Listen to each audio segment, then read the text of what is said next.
며칠 전 뮤직비디오 촬영을 마치고 영상 촬영을 위해 카메라를 둘러싸고 있던 케이지와 무거운 장비들을 벗겨냈습니다. 제가 이번 작업에 사용했던 카메라는 후지필름의 GFX102였습니다. 어서 작업이 마치면 들고 나가서 사진을 찍어보고 싶었었는데 오늘이 바로 그날입니다. 저는 오늘 저의 애착 스쿠터를 타고 나설 예정입니다. 발판에는 카메라와 렌즈를 담은 가방, 리어 캐리어에는 삼각대를 실어두면 준비는 끝입니다. 고정용 끈의 색이 저와는 조금 어울리지 않는다는 것이 아쉽네요. 적당한 배기량에 귀여운 제 스쿠터는 이런 사진 여행에서는 아주 즐거운 탈 것입니다. 바다와 산이 보이는 시골 마을에서 살면서 도시에서 해온 작업물들을 완성시키고 여유가 생길 때면 산으로 들판으로 바다로 나가는 것이 저의 꿈이었습니다. 저는 여전히 미흡하지만 그래도 조금씩 그 모습에 가까워져가는 저의 작은 일상에 감사하며 지내고 있습니다.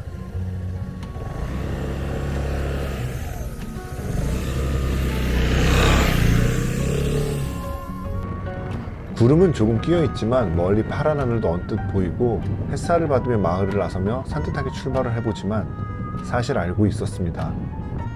저 멀리 산 위에는 먹구름이 걸려있고 전 그 산을 넘어야 한다는 사실을요. 예상대로 산의 초입에 들어서자 조금씩 옷이 젖어가기 시작합니다. 비가 내린다기보단 짙은 안개 속에서 이슬비를 맞는 기분인데 이런 경우는 대체로 제가 구름 속을 지나가는 경우입니다. 구름을 이루고 있는 물알갱이 하나하나가 점점 몸에 붙는 것이죠.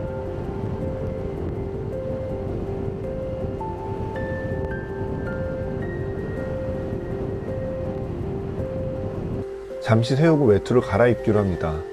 달리는 도중에는 아직도 꽤 춥기 때문에 저는 여전히 얇은 겨울 재킷을 입고 있었는데 방수가 되는 바람막이로 갈아입습니다. 시골살이라면서 느낀 것은 방수 투습 성능이 좋은 외투는 필수품에 가깝다는 것입니다.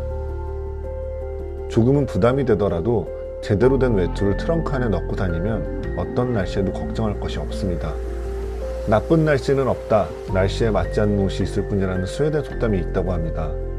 맑으면 맑은 대로 좋은 날씨이고 흐리면 흐린 대로 좋은 날씨라는 그들의 생각이 멋지게 느껴져서 저도 그런 긍정 마인드를 가져보려고 합니다. 그 나라에서 만들어진 옷들에 제가 근래 물욕을 느끼는 것은 다 이유가 있다면서 억지도 한번 부려봅니다. 저희 집에서 목적지까지는 편도로 약 50km 정도로 짧은 거리는 아닙니다. 제가 사는 이 섬은 보이는 것보단 커서 서울의 3배 정도의 면적인데 가운데 큰 산을 기점으로 동서남북의 날씨가 모두 다릅니다. 길게 동서를 가로지르면 이동하는 동안 몇 번이고 날씨가 바뀌는 신기한 경험을 하는 경우도 있습니다. 지금은 북쪽 중심부에서 남동쪽으로 이동을 하는 것인데 평소에도 동쪽으로 갈게, 나는 서쪽에서 살아, 이런 식으로 방위를 입 밖으로 내어 이야기하는 것이 어쩐지 재밌습니다. 비를 맞으면 흐물흐물해지고 눅눅해지는 가죽 장갑도 벗어서 텍스타일 장갑으로 바꿔 끼우고는 다시 출발합니다.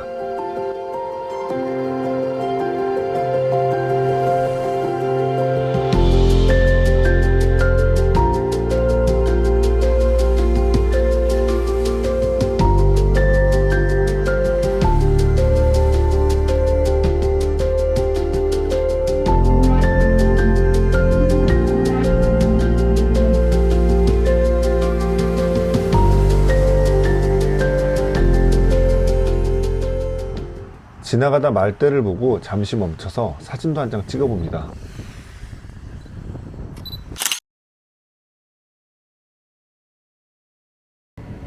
나무가 빼곡한 숲 사이에 난 길은 어쩐지 촉촉하고 운치 있게 느껴집니다만 시야가 좋지는 않아서 조심해서 운행을 합니다.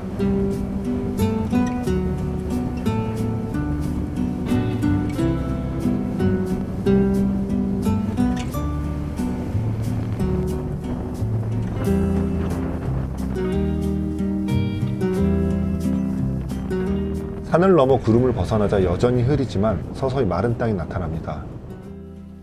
다양한 풍경을 지나며 제가 가는 곳은 김영갑 작가의 갤러리 두무학입니다.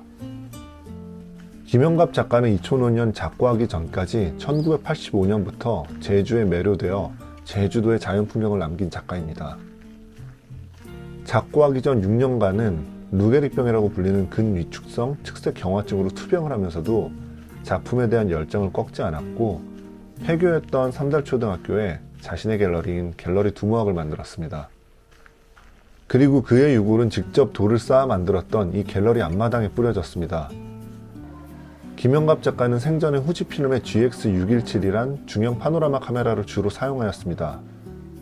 김영갑 작가는 GX617로 광활하고 섬세하게 제주의 풍경을 담아냈는데 파노라마 카메라의 특성상 빠른 셔터를 사용할 수 없어서 그 속에는 제주의 바람의 궤적이 담기며 김영갑 작가에게는 제주의 바람을 담은 사진작가란 별명까지 생기게 했습니다.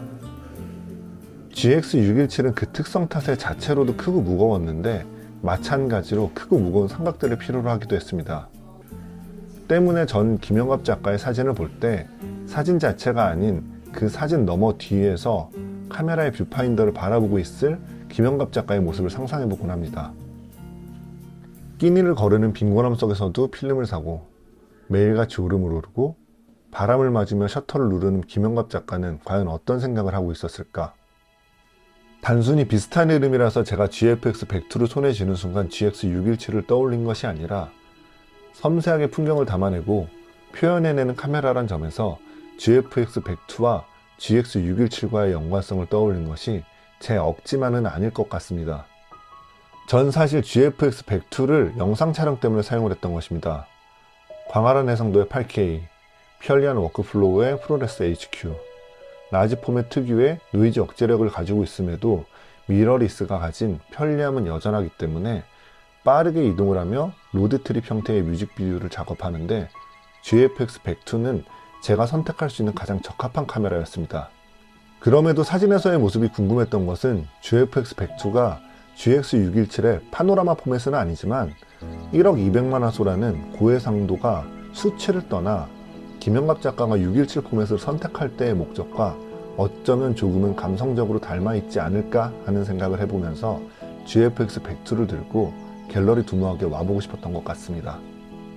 몇 해 전 처음 갤러리 두모학에 들러 이 작가는 어떤 마음으로 이렇게 제주의 모습을 간절히 담았을까? 이런 질문을 가지고 그의 사진을 보다 보니 점차 매력을 느꼈던 것 같습니다. 그리고 의뢰를 받은 이미지를 제작하는 것을 직업으로 삼은 제 자신이 진짜로 담고 싶은 이미지가 무엇인가에 대한 정체성에 관련한 질문이 떠오를 때마다 이곳을 찾아 저 자신을 독려하는 계기를 만들기도 합니다.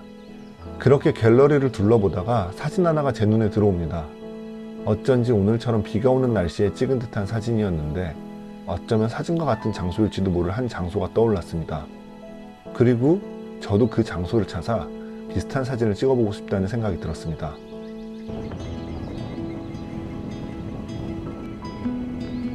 갤러리를 나와 그 장소를 찾아 부지런히 길을 나서봅니다. 아마 며칠 전까지만 해도 유채꽃과 개문꽃이 가득했을 것 같은 아름다운 녹색 들판을 지나고 포장 상태가 좋지 않은 길도 요리조리 지나고 가는 길에 홀로 서 있는 나무를 보고 수풀을 헤집고 들어가 보기도 합니다.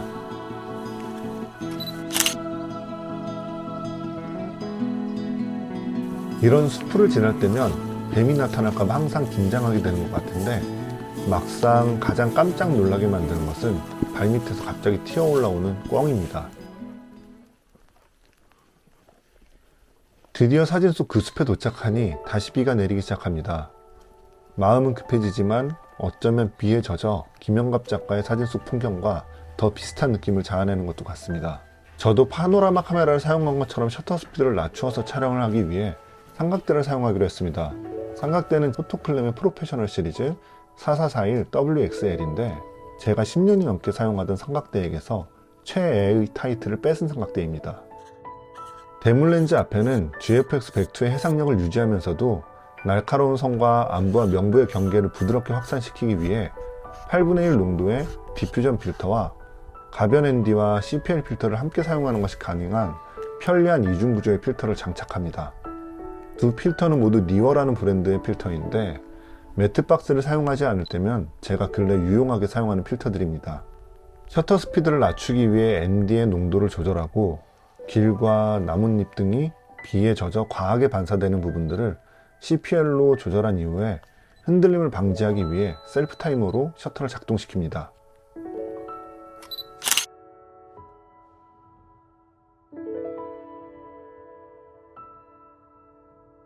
비가 갑자기 더 많이 내리기 시작하고 갈 길이 먼 저는 미련을 두지 않고 빠르게 철수하기로 합니다. 이날 찍은 사진은 단 3컷에 불과했지만 어쩐지 참 즐거운 사진 여행이었습니다.